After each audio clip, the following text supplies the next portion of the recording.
ito na po ang kapalit ng aking mga Lourdes. Tinanggal ko dyan dahil kapag summer po, nangangamatay sila, natutuyo lahat ng mga dahon kasi sobrang init.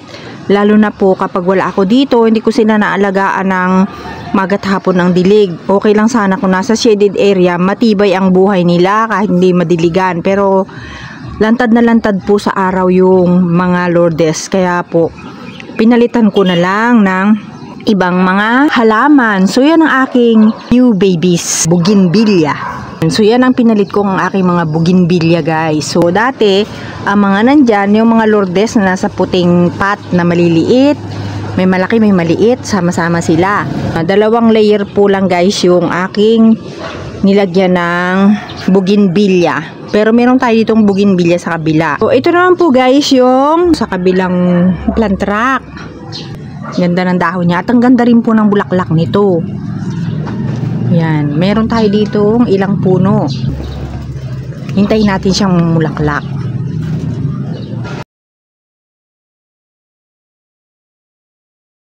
Pero yung Lourdes, guys, hindi ko naman siya tinapon. Ayan po ang aking mga Lourdes. Dito ko pinagsama-sama. Ilan din ito, guys? 4 na malalaking ganito.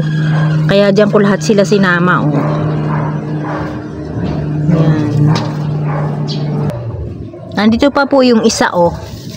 Yan. Tapos, may mga iba kasi yung mga nakatanim pa doon sa isang pot na 4-5 yata yung ganito kalalaki na inilipat ko yung mga Lourdes, pinagtabi-tabi ko sila. Kasi maganda itong Lourdes na to, eh. Ang tagal ko tong pinadami.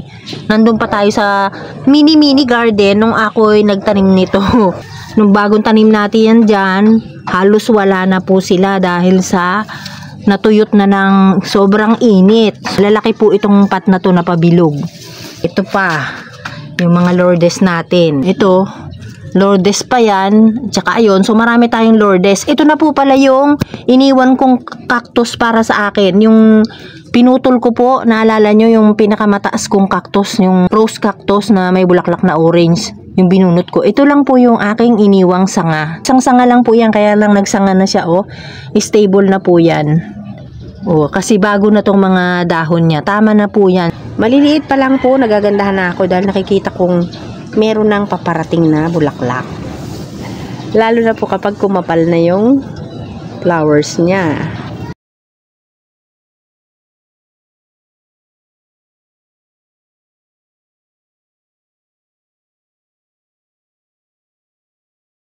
Hindi po talaga sila sabay-sabay mamulaklak. Ayan po, tingnan po ninyo.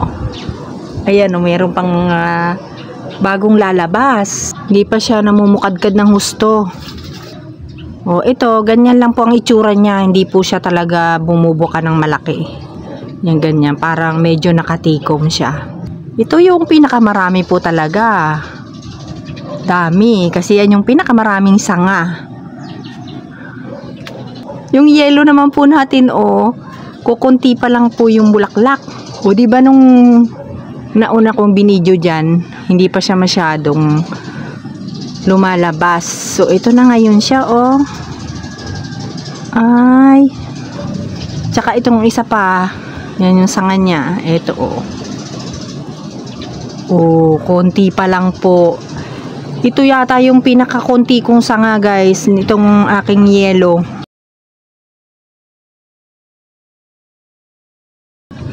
Di katulad nun, talagang sobrang lago niya nung nabili ko siya. May ilang piraso din siyang bulaklak.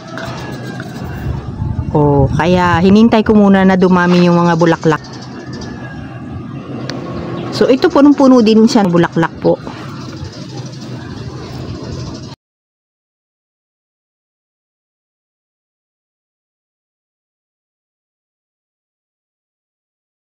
Ayan, dami ng lumabas sa bulaklak. Ganda talaga ng mga bulaklak. Ang ganda sa mata. Tapos, guys, nakakatanggal stress. Ayan. Sarap. Ayan, tapos mahangin po. Ay, ang sarap po tumambay dito. Yung ganyan, magaganda yung nakikita mo mga bulaklak. Tapos, mahangin pa. Presko. Kaya yan po yung gusto ko dito, pag tumatambay. Kaya naisip ko, ay, dagdagan ko kaya yung aking mga babies. Napalitan ko si Lourdes, kaya bougainvillea na lang yung aking ipinalit. Ganda niya, oh.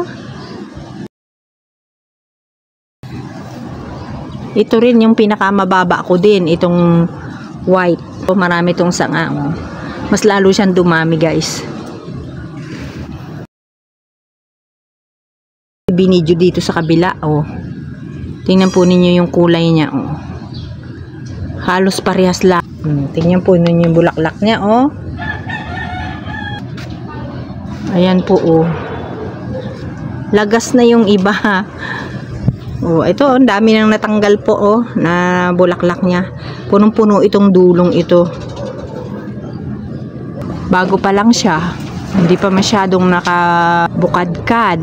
Tsaka yung nasa dulo. Ito, yung sanga niya. Ito po, oh. Oh, bago pa lang. At saka itong katabi niya is talaga ngayon pa lang po lumalabas yung bulaklak niya. Oh, ayan, oh, bagong-bago pa lang siya, oh. Guys, sorry po na mali ako. Kaya pala, nagtataka ako, iba yung color ng flowers niya. At saka ito, akala ko iisang puno. So, ito pala, sanganan niya dito. Yun. Kaya sabi ko, light yung color ng flowers niya kasi magkaiba po talaga sila. Tsaka ito. So, yan na pala yung bulaklak nito. Yan, nauna na siya. Tapos, ito pa yung maraming paparating. Oh. Sa kanya pala yan, guys. Oh. Ito, yung sanga kasi nito, payat lang. Tsaka kukonti. Pero mahaba siya. Yung mga yan. Oh, ito na po siya. Bumuka na yung ating pink. So, yung mga pink natin, iba-iba ang color, guys. Tapos ito, hindi pa siya nag-o-open ng mabuti, oh. Ganyan pa lang siya. Pag nag-open naman po ito yung matatapos na. Ayan, oh. Ang kapal nito, eh, oh. Naglalagas na po yung iba niyan. Guys, oh. Maganda siya kung ipon-ipon. Kaso, hiwa-hiwalay din po siya. O, ayan. So, hindi pa siya namumukadkad ng husto. Dahil, ayan o, ang liliit pa po o. Pero ang ganda niya. Ito yung red. Ito, ganito na siya o. Nag-iiba na rin yung kulay niya. So, ito naman po guys, maganda rin.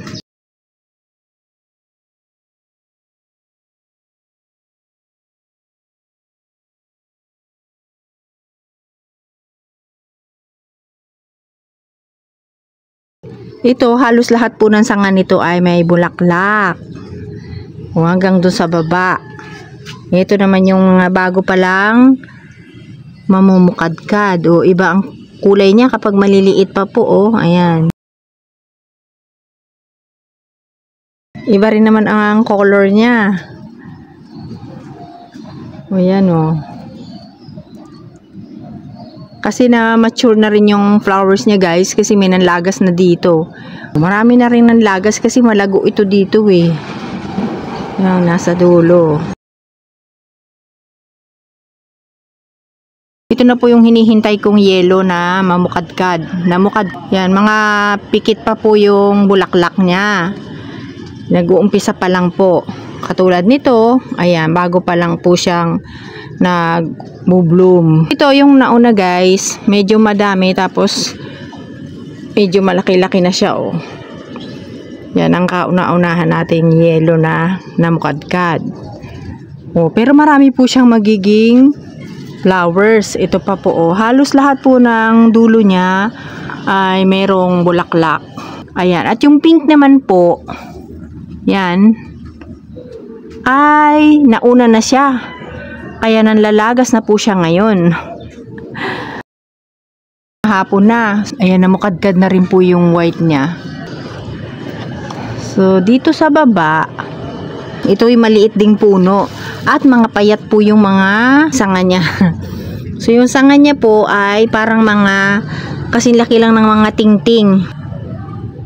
Ganda rin ang flowers niya. Pero ganyan lang po siya. Palalakihin pa natin ito. Hindi ko pa pwedeng i-pro pa kasi ang payat-payat po ng kanyang katawan. O ng kanyang mga sanga. Oh. Oh, ayan, may white naman siya dyan.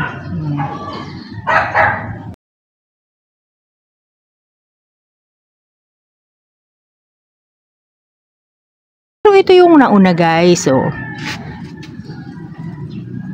Ayan, nanlalagas na po ito kasi siya na po yung nauna. Oh. Talagang stress reliever ito para sa akin guys, yung mga bulaklak na to kasi talagang as in mahilig talaga ako sa mga bulaklak. Dito ko po pala sila binili guys kay sis.